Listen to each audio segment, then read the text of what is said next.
से भौजी लजालू लगावे में रंग भाव खालू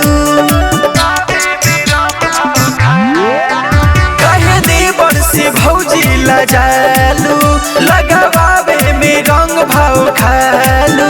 आव गलिया में तनी सा छुआई हो आव गलिया में तनी सा छुआई हो हटबो कि ना हो नाए दादा रंग तोहर बड़ी पर पराई हो नहीं पर पराई भौजी नहीं चंचलाई हो नाए दादा रंग तोहर बड़ी पर पराई हो तहरा से रंग ना डलबई है भौ जाई हो डालब जवन रंग तहरा जगहे पजाई हो तहरा से रंग ना डलबई है भौ जाई हो होली है बुरा न मानो होली है होली है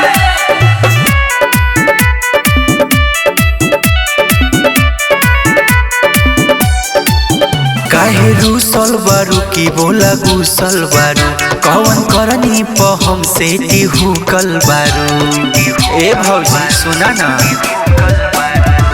रंगवा के नाम सुन के अंगवा अंगरेला लहरे लहरे गाल जीव जब जरेला घसी तेलवा से देहब चिकनाई हो घसी तेलवा से देहब चिकनाई हो हटबो कि ना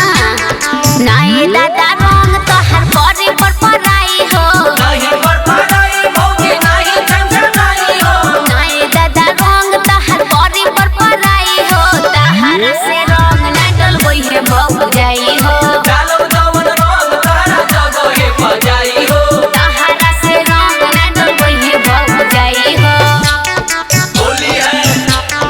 बुरा न मानो होली है होली है